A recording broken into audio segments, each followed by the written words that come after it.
Roots of Sanatan episode 11 उपवास भूखा रहना या शरीर का डिटॉक्स। नमस्कार दोस्तों, आज हम बात करेंगे उपवास के असली मतलब पर। हाँ, वो जो सिर्फ खाली पेट रहना नहीं है, इसमें छिपा हुआ है एक गहरा संदेश, अपना मन और शरीर ईश्वर के करीब रहना। बिल्कुल। अक्सर बचपन से हमें कहा जाता है उपवास करो भगवान खुश होंगे, लेकिन ये कहावत सिर्फ खाने से जुड़ी नहीं है ना? हाँ, ठीक कहा।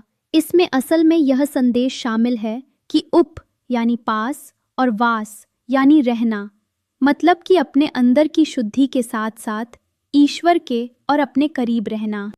तो ये पूरी प्रक्रिया शरीर और मन को साफ करने का एक साधन है। हाँ, बिल्कुल सही कहा आपने। जब हम लगातार खाना खाते हैं तो पाचन तंत्र को कभी कभी विश्राम नहीं मिलता, और यही कारण है कि उपवास के दौरान इसे आराम मिलता है। हाँ ठीक है, मतलब ये उपवास की प्रक्रिया एक तरह से शरीर के लिए डिटॉक्स का काम करती है। हाँ, ठीक वैसे ही जैसे कोई मशीन जब ज़्यादा दिन चलती है तो उसे भी ठहरने की ज़रूरत होती है, वैसे ही हमारे शरीर को भी। ठीक है। इसके अलावा ये सिर्फ शारीरिक सफाई ही नहीं है, बल्कि मानसिक शांति लाने का भी जरिया है।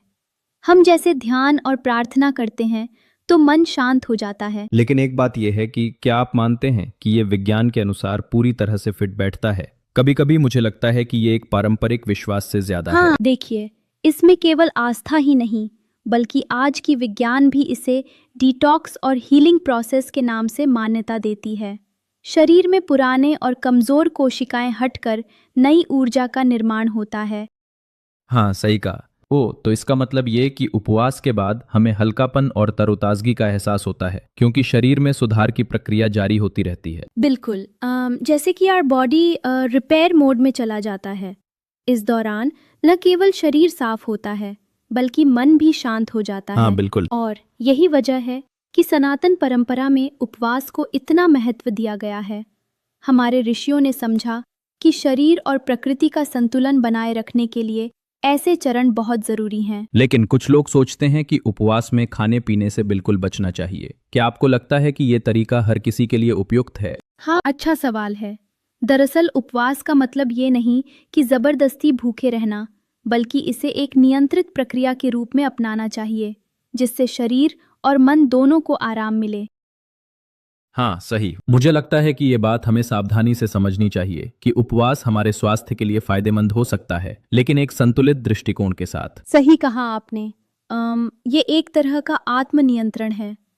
ये हमें याद दिलाता है कि हमें अपने शरीर की सुननी चाहिए और उसे सही समय पर सही आराम देना चाहिए। हाँ बिल्कुल। और इसके साथ ही उपवास से हमें ये भी एहसास होता है कि हम ईश्वर के और अपने भीतर की ऊर्जा के करीब हैं। यही तो असली उप यानी पास रहना है। ये सच में एक दिलचस्प बात है। क्या आपके ख्याल से आधुनिक जीवन शैली में, जहां हर कोई चलता फिरता रहता है, उपवास का ये विज्ञान कितना महत्वपूर्ण है? हाँ बिल्कुल। आज के तेज जीवन में जब हम लगातार काम करते हैं तो पाचन और विश्राम का महत्व बढ़ जाता है। उपवास एक तरह से हमें रुकने, सोचने और पुनर्निर्माण का मौका देता है। हाँ सही। तो यहाँ तक कि वैज्ञानिक अध्ययनों के अनुसार भी उपवास से शरीर के अंदर की सफाई और ऊर्जा के निर्माण में मदद मिलती है। ये सीधे तौर पर हमारे संपूर्ण स्वास्थ्य पर असर डालता है ना? बिल्कुल। जैसे हर चीज में संतुलन की जरूरत होती है, हमारे शरीर में भी। उपवास को ठीक तरीके से अपनाने से ये न केवल शरीर को रीसेट करता है, बल्कि मन को भी ताजगी प्रदान करता है। हाँ बिल्कुल। मुझे लगता है कि ये परंपरा आज भी उतनी ही प्रासंगिक है जितनी कि सदियों पहले थी। ये हमें आत्मानुशासन, धैर्य और मानसिक शांति का पाठ पढ़ाती है। सही कहा आपने। इसके साथ साथ ये हमें ये भी सिखाती है कि कैसे हम अपने जीवन में संतुलन बनाए रख सकते हैं।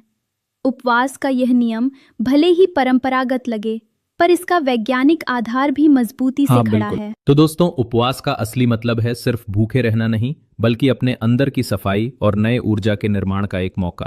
क्या आप तैयार हैं इस संतुलित जीवन शैली के लिए? बिल्कुल दोस्तों, अपने शरीर और मन को रीसेट करने का यह मौका हाथ से जाने न दें। ऐसे ही ज्ञानवर्धक चर्चाओं के लिए जुड़े रहें। नमस्कार। जरूर। अगर आपको सनातन और विज्ञान का यह जुड़ाव पसंद आया हो तो लाइक करें, शेयर करें और रूट्स ऑफ सनातन को सब्सक्राइब जरूर करें। धन्यवाद।